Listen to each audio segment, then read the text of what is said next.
신앙이 힘이 있으려면 제목으로 말씀 증가하는데요. 이번 주랑 다음 주는요, 제가 그 새벽 기도로 인도하다가 요한복음, 그래서 은혜를 좀 받아서 2주 동안 그 새벽 기도 인도했던 요한복음을 근거로 말씀을 드리려고 합니다. 제목이 신앙에 힘이 있으려면인데요. 우리가 신앙을 갖는 이유는, 믿음을 갖는 이유는 궁극적으로는 구원을 받기 위해서죠. 그렇죠? 네. 그런데 이제 또 다른 목적은 뭐냐면, 우리가 이 세상을 살아갈 때 순탄하지만은 않잖아요. 어려운 일을 경험할 때가 많습니다. 그럴 때 그 믿음의 힘으로 그것을 극복하기 위해서 신앙을 갖는 것입니다.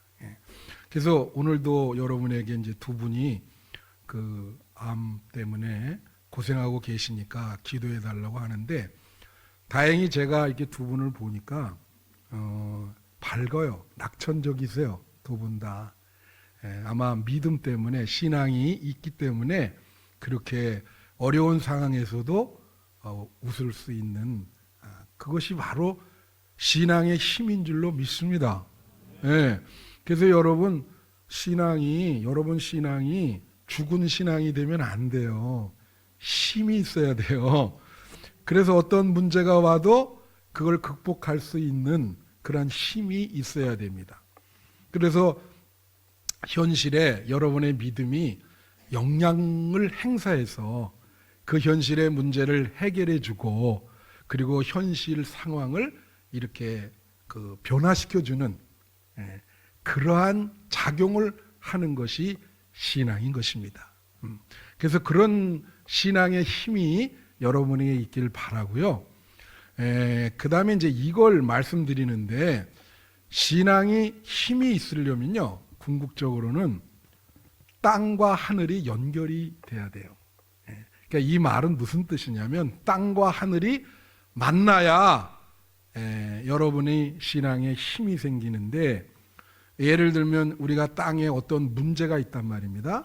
그러면 하나님께 기도해서 하나님이 하늘에서 도와주셔야 돼요.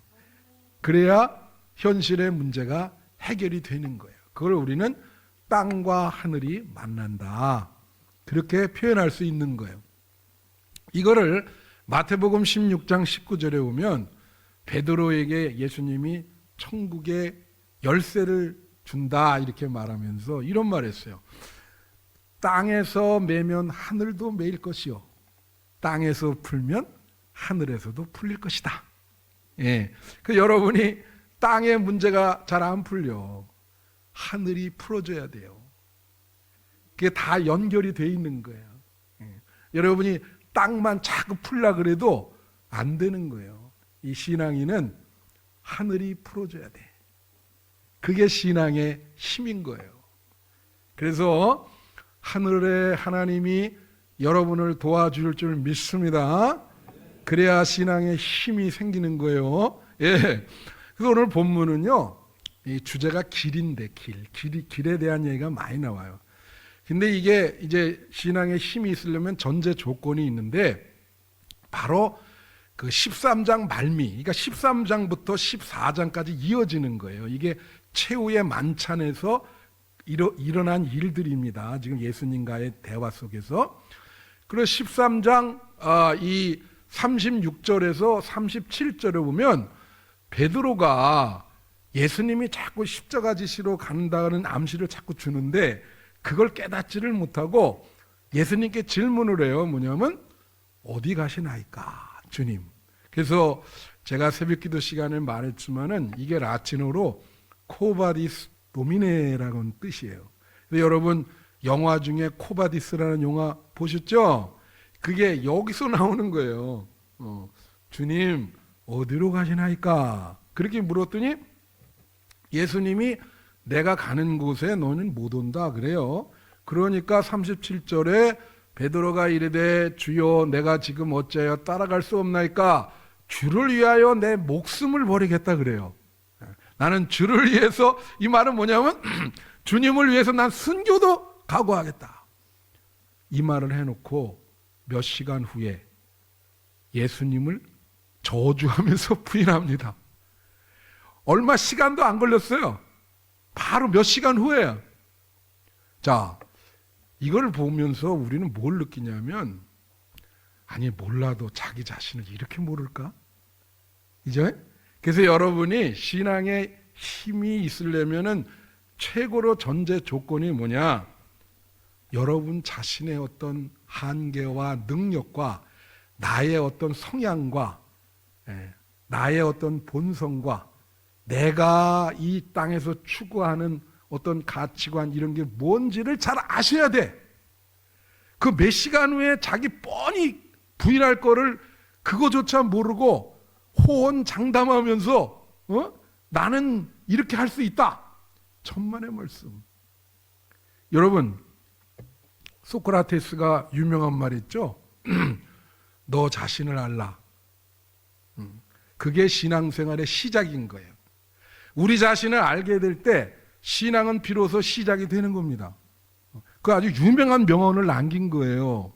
그래서 우리는 있잖아요. 신앙의 힘을 얻으시려면 자기 자신을 성찰할 수 있는 그러한 시간이 좀 필요해요.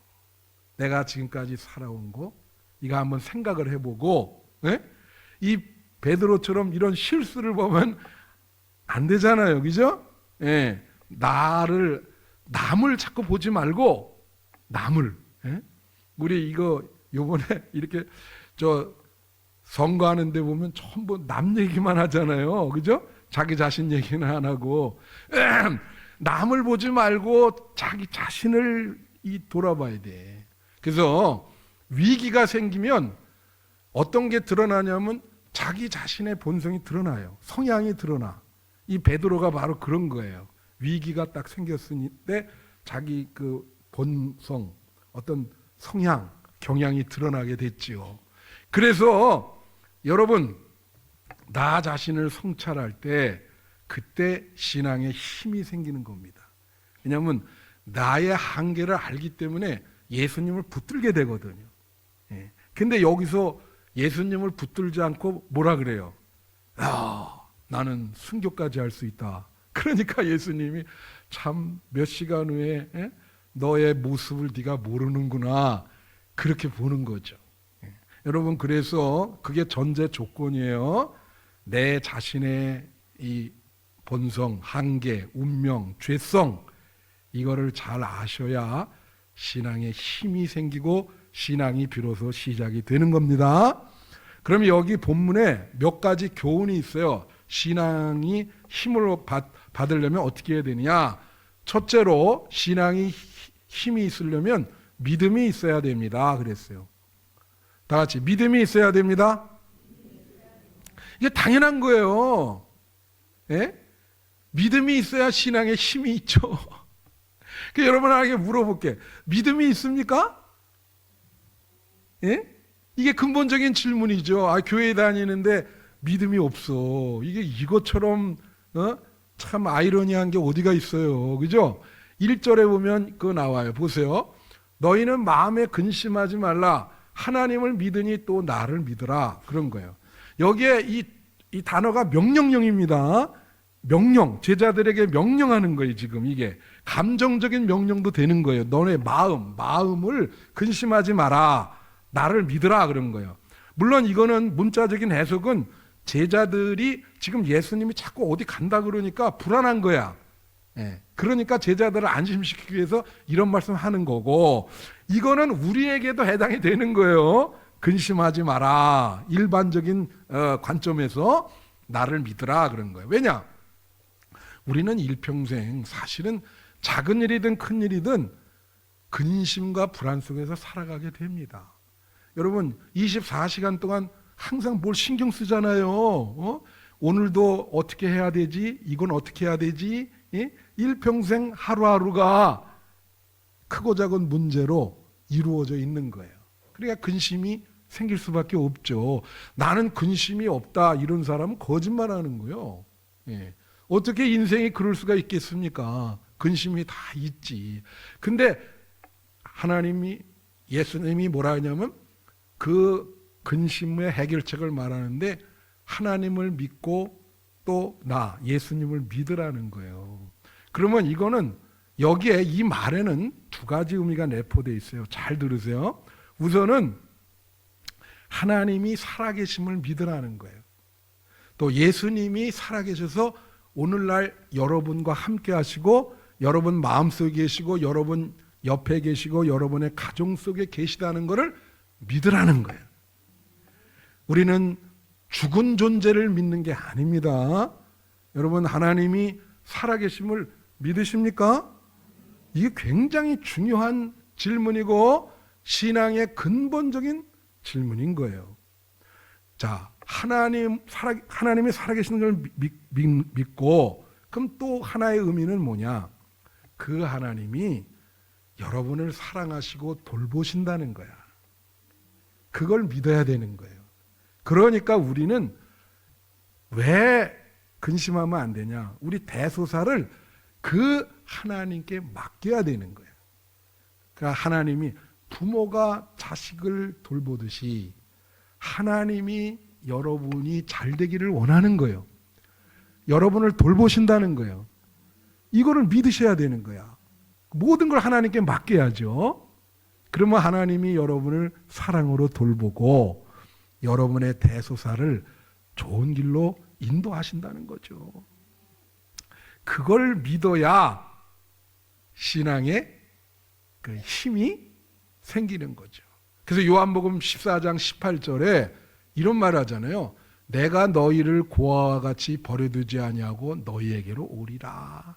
그 예수님께서 성령님을 얘기하면서 이렇게 얘기하는 거예요. 예? 보혜사 성령을 보낼 것이다. 그러면서 너희를 고아처럼 두지 않겠다. 여러분 우리 영적으로 고아가 아닙니다. 예수를 안 믿는 세상 사람들은 고아가 많아요. 그죠? 그러나 우리는 영적인 아버지를 두고 있어요. 고아가 아니에요. 하나님이 여러분을 자식처럼 사랑해요. 그러니까 여러분의 인생을 돌보시고 책임진다고 하는 것을 믿으시길 바라요. 그걸 믿어야 신앙에 힘이 생기는 거예요. 둘째로 신앙에 힘이 있으려면 천국에 대한 소망이 있어야 됩니다. 그죠? 이게 몇 절이냐면 2절이에요. 2절에 보면 내 아버지 집에 거할 것이 많도다. 그렇지 않으면 너에게 일렀으리라. 내가 너희를 위하여 거처를 예비하러 가노니. 이렇게 나요. 아버지 집에 거할 것이 많다. 영어로 보면 many mansion. 맨션이 천국의 아버지 집에 있다 그래요. 근데 이거를 주석적에 보면 땅의 관점으로 해석하는 입장이 있고 하늘의 관점으로 해석하는 입장이 있어요. 이게 땅의 관점이라는 건 뭐냐면 이게 예루살렘 성전에 그 안에 방이 많다는 거야. 그런 식의 해석. 또 이거를 우리가 지금 거하고 있는 교회로 보는 견해도 있어요. 근데 이제 하늘의 해석은 천국에 집이 많다. 우리가 천국에 여러분이 장막집을 한다 그러잖아요. 그래서 궁극적으로는 우리가 천국에서 그런 집, 그 하나님이 주신 형체를 가지고 거기서 살 것이다. 영생을 주시니까 그것이 우리의 진정한 삶이다. 그거에 대한 소망이 있어야 된다는 거예요. 자, 여러분, 우리가 예배 일주일에 한 번씩 드리는 거를 천국 잔치라 그래요. 왜? 예배학적으로 왜 그렇게 했냐? 그래서 여기는요, 기쁨이 있어야 돼, 이 예배에는. 그래서 찬양하고 막 그러는 거예요. 왜 기쁨이 있어야 되냐면, 천국을 미리 경험하는 거거든. 그래서 막 박수 치면서 할렐루야. 그리고 그래서 이게 잔치가 돼야 되는데, 이게 잔치 이렇게 지금 하고 있는데 얼굴들 보면 지옥에서 온 사자처럼 하고 계시거든. 그러면 이게 참 우리가 이게 잔치라 막 정말 기쁘고. 여러분 신앙생활에 왜 힘이 없냐? 기쁨이 없어요. 그 기쁨이 없는 이유는 천국에 대한 소망이 없는 거예요. 그럼 힘이 없죠. 신앙생활은 기쁜 것입니다. 여러분, 여러분의 그 신앙생활이 기쁨이 충만하기를 축원해요. 기쁨이 있어야 돼요. 교회 오고 가는 게 기쁘고 그래야 신앙에 힘이 있지. 이게 막 너무 이게 이거 뭐 죽지 못해 오거나 이러면 이게 어떻게 되겠습니까? 교회 오는 게 기쁘고 그래야지. 그죠? 그 아버지 집에 거할 것이 많다. 천국에. 이 천국을 집으로 해석하는 게 있어요. 집에 대한 얘기가 많이 나오는데 물론 믿음을 갖고 천국에 가지만 이거를 어떻게 하냐면 우리 삶 속에 천국을 준비해야 된다는 그러한 견해를 보이는 게 있습니다. 그게 고린도전서 3장 15절부터인데요. 10절부터. 여기 보면 사도 바울이 뭐라고 얘기하냐면 이 믿음 생활을 지혜로운 건축자가 집을 짓는 거로 이렇게 얘기를 해요. 그래서 11절에 보면 뭐냐면 그 집을 짓는데 터가 예수님이라는 거예요. 여기 보면 이 터는 예수 그리스도라 그렇게 나와 있죠. 집을 짓는데 여기 우리 집 짓는 장로님도 계시지만 그 기초가 예수님이야. 그리고 그 예수님이라는 터 위에 우리가 믿음 생활하면서 천국에 살 집을 짓는 겁니다. 천국의 장막집. 그걸 우리가 이 땅에서 예수님의 터 위에 우리가 믿음 생활하면서 그걸 짓는 거야. 근데 어떻게 얘기하냐면 12절에 보니까 만일 누구든지 금이나 은이나 보석이라 나무나 풀이나 지푸로 이 터 위에 세우면 그랬어요. 어떤 사람은 믿음 생활을 잘해서 그 집을 금으로, 어떤 사람은 은으로, 어떤 사람은 보석으로 짓는데 어떤 사람은 나무, 풀, 집으로 이걸 짓는 거예요. 그러니까 믿음 생활을 잘 못하는 거지. 그런데 13절 보면은 뭐라고 하냐면 각 사람의 공적이 나타날 터인데 그날의 공적을 밝히리니 이는 불로 나타나고 불이 이게 뭐냐면 갑자기 그 집에 불이 났어. 그러니까 시험을 당한 거예요. 어려운 고난이 온 거예요. 그냥 정말 위기가 온 거야. 그러니까 불이 확 나는데 14절 보니까 이런 얘기예요. 금과 은과 보석은 불이 나면 탈까요? 안 탈까요? 안 탑니다. 근데 나무나 집, 풀 이건 불 나면 어떻게 되죠? 다 타는 거야. 싹 다 없어져. 그래서 15절에 보면 이렇게 나와. 누구든지 그 공적이 불타면 해를 받으리니 그러나 자신은 구원을 받되 불 가운데서 받는 것 같으랴. 이게 무슨 뜻이냐면 천국은 믿음으로 가는 것이지만 우리의 삶, 우리의 생활로 천국을 준비해야 되는 거야. 믿으십니까? 그 여러분의 장막집이 잘 지어지도록 우리의 삶으로 준비를 해야 되는 거예요. 그러니까 이 사람은 믿음은 있어요. 그런데 구원을 받되 불 가운데서 받는 것 같다. 이 말은 뭐냐면 부끄러운 구원인 거야. 부끄러워. 천국 가봐야 그냥 다 불타버렸어. 예수님 그 터 위에 혼자 그냥 앉아있네. 아무것도 없고. 그렇게 이게 부끄러운 거. 이런 거죠. 내가 이거 할 때 꼭 얘기하는데 옛날에 막 대연각이라는데 호텔에 불이 났었잖아요. 우리 장로님. 사람들이 막 빨가벗고 나오고 그랬거든. 갑자기 벌거벗은 모습을 다 보게 되잖아요. 그게 부끄러운 구원이에요. 불나가지고. 우리 한빛교회 성도들은 그런 부끄러운 구원을 받지 말기를 바라요. 믿음 생활 잘 하셔서 이 천국에 집이 많대잖아요. 예수님이. 참 이게 영적인 비유입니다. 상징이에요. 이게 영적인 비유. 여러분의 집이 참 튼튼하게 잘 지어져서 여러분 천국 장막집이 잘 든든한 집이 되기를 축원해요. 그래서 그런 천국을 바라보는 소망, 기쁨이 있어야 신앙에 힘이 있다. 그거죠. 그 다음 셋째로 신앙이 힘이 있으려면 부활에 참여해야 된다. 다 같이 부활에 참여해야 된다.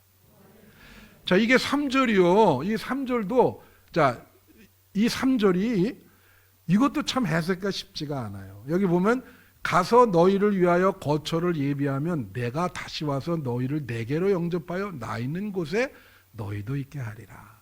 근데 이거는 지금 이거에 대한 정확한 해석은 이거예요. 예를 들면 예수님이 지금 이 제자들이 막 불안해하잖아요. 지금 예수님 십자가 지십니다. 곧 그러니까 뭐라고 그러냐면 불안해하고 그러니까 예수님이 십자가 지셨다가 3일 만에 부활하잖아. 그러니까 예수님이 십자가 지시면서 이제 아버지 집에 갔다가 다시 와서 이 예수님이 부활하고 나서 제자들 다 찾아다녔잖아요. 그들이 신앙이 다 그냥 포기하고 도망갔잖아요. 그 일일이 다 만나서 예수님 내가 부활했다. 너도 부활에 동참하라. 그러면서 새롭게 시작하게 했어요. 그들이 그래서 그 놓던 신앙을 다시 갖고 그 다음에는 그 신앙에 힘이 있어서 예수님을 위해서 진짜 순교하게 되죠. 베드로가 호언장담했듯이 이 베드로는 십자가에 거꾸로 매달려서 순교를 하게 되거든요.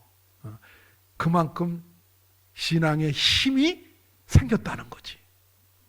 예수님의 부활 거기를 만나고 그 부활의 생명에 같이 동참을 하게 되니까 그런 일이 벌어지게 된 거예요. 여러분 이게 좀 약간 어려운 말을 하면 이 하이데거라는 분이 있어요. 그는 이분은 믿음은 뭐 없는 분이에요. 그냥 일반 철학적인 그런 분석을 한 분인데 이분이 그러나 진리에 대한 얘기는 한 게 있어요. 뭐냐면 인간이 참다웠게 진실되게 살려면 자기가 미래에 죽는다는 것을 늘 깨달아야 된다. 그랬어요. 죽음을 인식해야 자기가 정말 진실되게 살아간다는 거죠. 이 땅에서. 그리고 이제 그럴 때 이제 여러분 사실 죽으면요 둘 중에 하나예요. 그게 뭐냐면 우리가 완전히 그냥 없어지는 거, 무로 돌아가든지 아니면 진짜 우리는 그걸 믿고 있잖아요. 또 다른 세계가 있든지 둘 중에 하나입니다. 그러나 분명한 것은 우리 이 땅에서의 삶은 길지 않아요. 유한하다고. 그래서 우리는 또 다른 세계가 있다고 믿는 거예요. 여러분이 그걸 믿을 때 여러분의 신앙에 힘이 생기는 겁니다. 그래서 그런데 이제 이 나 있는 곳에 와서 그 너희도 있게 하려 할 때 이 한나 아렌트라고 하는 이 하이데거의 제자가 있어요. 근데 이분은 뭐라고 얘기했냐면 이 죽음을 중요시 여기지 않고 오히려 탄생을 중요시 여겼어요. 이 땅에 우리가 여러분 탄생했잖아요. 그죠? 탄생했다는 거야. 그래서 죽음보다도 우리의 탄생을 생각해야 우리가 인생의 의미를 깨달을 수 있고 진실하게 살 수 있다 그랬어요. 정반대예요. 제자인데. 왜 그런 얘기를 했을까? 우리는 탄생의 능력을 갖고 있다는 거예요. 그 말은 뭐냐면 새롭게 시작할 수 있는 능력을 갖고 있다는 거지. 우리가 예수님이 부활했을 때 제자들에게 그거를 딱 일깨워 준 거거든요. 그 말은 우리가 이렇게도 해석할 수 있어요. 우리가 어떤 분 그러잖아요. 내 인생 망했단 말이야. 난 이제 끝이다. 어떤 사람들 보면 자살하잖아요. 그죠? 난 여기서 더 이상. 근데 그러면 안 된다는 거지. 왜? 우리는 다시 태어나서 다시 시작할 수 있는 능력을 갖고 있다는 거예요. 우리가. 그래서 여러분은 만약에 실패했더라도 다시 시작할 수 있는 능력과 힘을 갖고 있는 분들입니다. 그걸 얘기하는 거예요. 예수님이 부활해서 제자들 인생 다 끝났다 할 때 다시 살려줬잖아. 그래서 고린도 후서 5장 18절 이런 말이 있어요. 그리스도 안에서 우리는 새로운 피조물이라. 여러분은 계속해서 새로운 피조물이 될 수 있어요. 예? 쓰러졌어. 오뚜기처럼 다시 일어나는 거예요. 새로 시작하는 거지. 그게 탄생성이요. 새롭게 탄생할 수 있는 그 생각을 하셔야 돼요. 여러분, 부활하신 예수님을 붙잡으시고 어떤 어려운 일에 실패했더라도 낭망하지 마시고 새롭게 시작한다는 걸 명심하세요. 오늘도 이 질병에 걸린 분, 여러분들 병 나아서 새롭게 차원이 다른 삶을 시작할 수 있습니다. 그걸 말하는 거예요. 마지막 네 번째로, 신앙에 힘이 있으려면 예수님이 이끄는 길을 가야 된다는 거예요. 그래서 결국은 이게 길에 대한 문제입니다. 그 도마가 이제 4절부터 6절 한번 보겠어요. 4절부터 6절. 자, 내가 어디로 가든지 그 길을 너희가 알지 않냐 그랬어요, 예수님이. 근데 도마가 뭐라고 하냐면, 도마가 이르되 주여 주께서 어디로 가는지 우리가 어떻게 알겠습니까? 그 길을 어떻게 알겠어요? 그러니까 길을 모른다는 거예요. 그래서 예수님이 6절에 뭐라고 말하냐면, 야, 내가 곧 길이야. 그렇게 3년 동안 같이 있으면서 그걸 모르겠냐? 천국에 가려면 나를 통과해야 돼. 내가 곧 길이다. 천국에 갈 수 있는 유일한 길, 그게 나다. 그러면서 내가 곧 길이요 진리요 생명이니, 그렇게 얘기하는 거예요. 그래서 여러분, 길에 대해서 얘기하면 길은 어떤 목적지에 도달하는 과정이에요. 그 길이 목적이 될 수 없어요. 그죠? 그러니까 예수님은 하나님께 도달하는 그 과정인 거예요. 그 길, 그건 거예요. 그래서, 근데 이 길이, 어떤 분은 길을 가다가 목적지에 도달하지 못하고 길을 잃는 사람들이 있어요. 그래서 내가 새벽 기도 시간에도 얘기했지만, 나이가 들으니까요, 공간 감각이 없어져. 서울 가서 한번 지하철 탔는데 갈아타야 되잖아. 진짜 이거 어디로 가야 되나. 길을 몰라. 길을 사람이 잃으면은 어떻게 되죠? 방황하게 됩니다. 인생도 걸어가야 될 길이 있는 거예요. 그 길을 모르면은 어떻게 된다고요? 방황하게 돼요. 많은 사람들이 방황하죠. 또 어떤 분들은 뭐예요? 길을 자기가 만들어서 가는 사람이 있어요. 참 어렵죠. 예? 길을 자기가 만들어. 이게 얼마나 힘들어요. 그래서 여러분, 이런 게 있어요. 제가 신학교 때 처음으로 어떤 선배가 교회 선배였어요. 연세대 공대 나오신 분인데 휴스턴으로 이제 유학을 갔어요. 우리 교회 출신 중에 처음으로 유학을 가는 거예요. 그러니까 이제 신학교 다니면서 이제 그 선배님이랑 친했기 때문에 공항에 마중을 나간 거예요. 이제 미안하지만 그때 처음으로 공항 가봤네. 예? 그리고 공항에서 비행기 뜨는구나. 그래서 이제 막 약수를 하고, 형님 가서 잘 공부하고 오세요. 근데 그분이 지금 목사가 됐어요. 이제 은퇴했죠. 이제 미국 연합감리의 목사가 되는데, 들어갔단 말이야. 이제 비행기가 뜨는 거야. 그러니까 나는 뭐 외국을 가본 적이 없으니까 신학교 때까지 그 비행기를 뜨는데 신비한 감정이 드는 거예요. 그 선배님이 저기 탔구만. 지금 저분이 가는 나라는 어떤 나라일까? 분명한 거는 우리 나라 같지 않을 거야.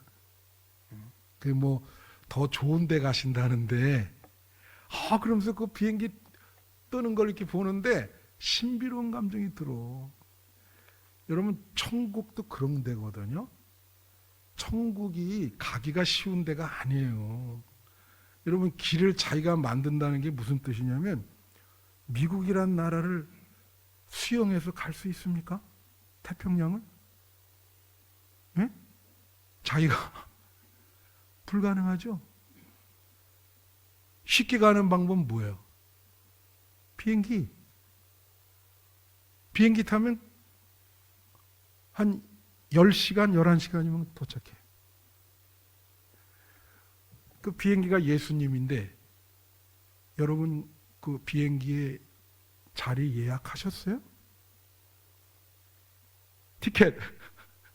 한 번은 내가 이 티켓 이거 잘못 끊어가지고 취소당한 적이 있거든. 와, 얼마나 당황이 되는지.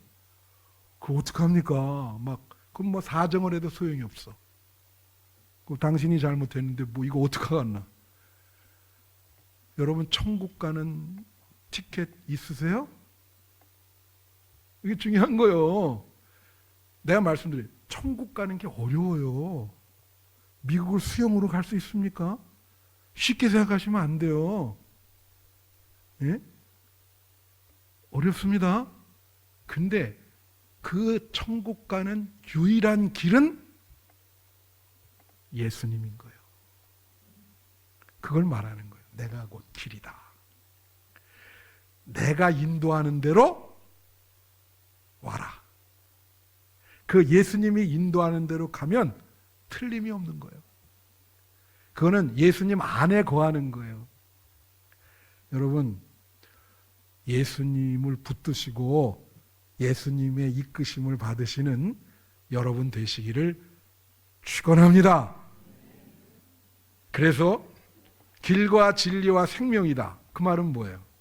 그 길이 진리의 길이고 그 길이 생명, 참 생명을 주는 길이라는 거예요. 예수님을 붙잡는 그 길이 바른 길이고 여러분에게 생명력이 충만하고 참 생명을 주는 길이다. 그래서 그 길을 반드시 가셔야 돼. 그래야 여러분 이 땅에서도 신앙의 힘을 얻어서 문제를 잘 해결할 수 있고 궁극적으로는 천국에 도달할 수 있을 줄로 믿습니다. 우리 신앙생활 잘하셔서 마지막 천국에서 우리 한빛교회 성도들 다시 만나서 서로 기쁨의 인사를 나누는 그러한 날이 오기를 축원합니다. 기도하겠습니다.